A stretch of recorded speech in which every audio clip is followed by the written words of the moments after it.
Hello everyone, welcome back to my channel myself Sajia. और आज का वीडियो इस टॉपिक पे होने वाला है कंसिस्टेंसी। वैसे मैंने ऑलरेडी इस टॉपिक पे वीडियोस बनाया हुआ है, लेकिन फिर भी मैं सोची मैं सेपरेट वीडियो बना दूंगी, क्योंकि इस चीज़ को लेकर ना बहुत सारे डाउट्स आते हैं कि जैसे कि मैं पढ़ तो रही हूँ और ऐसा लग रहा है जैसे मैं पॉलिटी पढ़ रही हूँ तो मेरा ज्योग्राफी छूट रहा है, ज्योग्राफी पढ़ रही हूँ तो मेरा हिस्ट्री छूट रहा है। और कंफ्यूजन के अलावा कुछ नहीं, बहुत ज़्यादा परेशानी होती है, टेंशन होता है। तो आई नो कि ये किस वजह से होता है।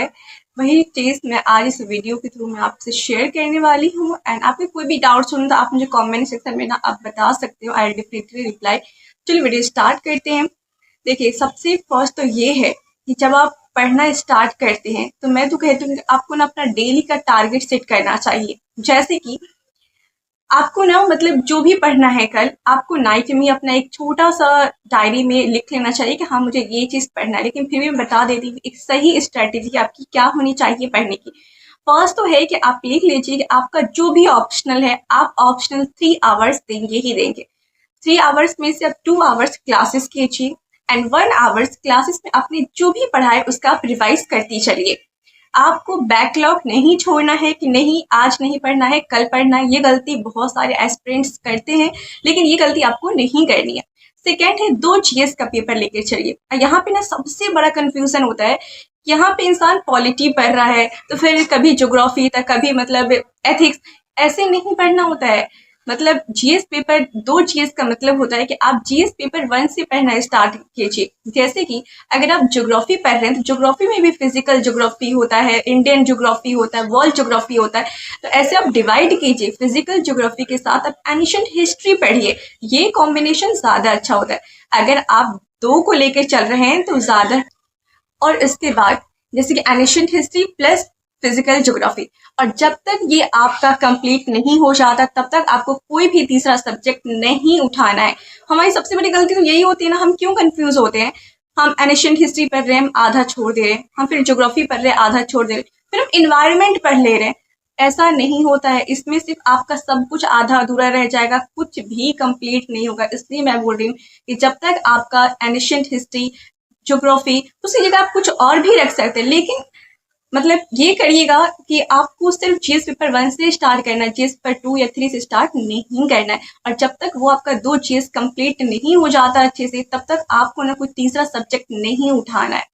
एंड उसके बाद डेली आपको न्यूज़पेपर फॉलो करना है। न्यूज़पेपर जो विलेज एरिया में रहते हैं, जो बिहार वगैरह में रहते हैं, मतलब बिहार में भी मतलब हर ये होता है, गांव वगैरह भी ऐसे ही होते हैं जहाँ पे न्यूज़पेपर प्रोवाइड नहीं होता है। एक कमेंट आया था कि आप ही से मेरे गांव में ना मतलब कि न्यूज़पेपर नहीं आता है तो मैं किस तरह करूँ। तो मैंने उन्हें यही बताया था कि अगर नहीं आता है तो आपके पास फोन है, इंटरनेट है, आप उससे पढ़ सकते हैं। क्योंकि न्यूज़पेपर आप लाते हैं तो आपको सब कुछ समझ नहीं आ जाता है, स्पेशली जो बिगिनर्स है उसको बहुत प्रॉब्लम आती है न्यूज़पेपर खुद से पढ़ने में। तो मतलब कि मैंने एक बहुत ही अच्छा प्लेटफॉर्म है जहाँ से मैं खुद न्यूज़पेपर, मतलब मुझे लगता है कि मैं स्टार्टिंग से उन्हें ही फॉलो करती हूँ। अतुल जैन सर नाम है उनका, जो बहुत ही अच्छे से न्यूज़पेपर पढ़ाते, डेली आता है। और आप उनका मतलब टेलीग्राम चैनल ज्वाइन कर लीजिएगा, तो पीडीएफ भी वो प्रोवाइड कराते हैं। डेली 9 बजे उनका लाइव आता है। तो आप डेली अगर उनसे पढ़िएगा तो मैं इतना गारंटी ले सकती हूँ कि आपको न्यूज़पेपर में कभी कोई दिक्कत तो नहीं आएगी। तो अगर जो भी विलेज एरिया से बिलोंग करते हैं तो आप लोग ना मतलब कि यूट्यूब से आप आसानी से पढ़ सकते हैं और बेस्ट होगा, क्योंकि यूट्यूब में ना वही पढ़ाते हैं जो हमारे यूपीएससी में मतलब कि इम्पोर्टेंट होता है। हर एक चीज इम्पोर्टेंट नहीं होता है। अब आता है करंट अफेयर्स को लेकर ना बहुत सारे डाउट्स आते हैं। करंट अफेयर्स में तो डेली करता हूँ। जैसे न्यूज़पेपर तो वाकई हमें डेली करना चाहिए, लेकिन करंट अफेयर्स डेली नहीं करना चाहिए, बहुत ही गलत है। करंट अफेयर्स आप वीक में 1 डेज कर सकते हैं। मैं खुद वीक में 1 डेज करंट अफेयर्स करती हूँ और डेली मैं न्यूज़पेपर फॉलो करती हूँ। वो ज्यादा अच्छा है। आप कितना बर्डन लेके चलेंगे, आप किस किस चीज को आप मतलब माइंड में रिकॉल करते रहेंगे। तो जो सही स्ट्रैटेजी आप वो अपनाए ना, डेली आप न्यूज़पेपर पढ़े तो न्यूज़पेपर पढ़िए, लेकिन वीक में 1 डेज ही करंट अफेयर्स पढ़िए। और करंट अफेयर्स के आप नोट्स, अगर आपको मतलब प्रॉब्लम हो रही है, नहीं बनाना ही है, तो आप मुझे टेलीग्राम पे मैसेज कर सकते हैं। मैं डिस्क्रिप्शन में टेलीग्राम का लिंक दे दूंगी, आप वहां मुझे मैसेज कर सकते हैं। मैं आपको मतलब करंट अफेयर्स का मैं पीडीएफ प्रोवाइड कर दूंगी। एंड उस पीडीएफ में जैसे कि हम नोट्स पढ़ने के बाद हम खुद से फ्लो चार्ट वगैरह में नो शॉर्ट नोट्स बनाते हैं, वो भी मैं आपको प्रोवाइड कर दूंगी, बस आपको पढ़ना है। तो करंट अफेयर्स का ये टेंशन छोड़ दीजिए कि आपको डेली करंट अफेयर्स करना बिल्कुल नहीं, आपको वीकली करंट अफेयर्स करना है। अब आता है मंथली मैगजीन। देखें, मंथली मैगजीन का मैं एक बहुत ही सिंपल रूल बताती हूँ। मंथली मैगजीन का ये है कि जैसे आप डेली न्यूज़पेपर पढ़ते हैं, वीकली करंट अफेयर्स पढ़ते हैं, दोनों का कंपाइलेशन जो होता है वो उस दिन मंथली मैगजीन में होता है, तो आप फॉलो कर सकते हैं। लेकिन वीसन का मतलब मंथली मैगजीन, चाहे किसी भी कोचिंग का मंथली मैगजीन आप पढ़ो, लेकिन अगर आप न्यूज़पेपर करंट अफेयर्स पढ़े रहोगे ना तो वो ज़्यादा अच्छा होगा। तभी आप ना समझ पाओगे, क्योंकि जो आप पढ़े रहोगे वो सिर्फ आपको ना उसी का सिर्फ रिविजन करना है, तो वो ज़्यादा ठीक हो जाता है। मतलब तो फैन मतलब ऑफ करके वीडियो बना रही हूँ ना, तो पसीना पसीना हो जा रहा है।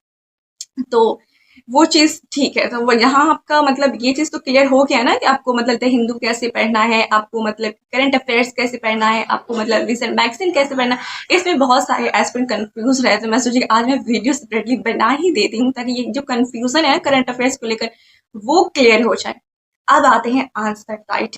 अब आता है आंसर राइटिंग। आंसर राइटिंग को लेकर मैंने ऑलरेडी वीडियो बनाया हुआ है, लेकिन अगर आपने नहीं देखा है तो मैं डिस्क्रिप्शन में लिंक दे दूंगी, आप लोग जरूर वॉच कर लिए। फिर भी मैं थोड़ा बता देती हूँ आंसर राइटिंग को लेकर।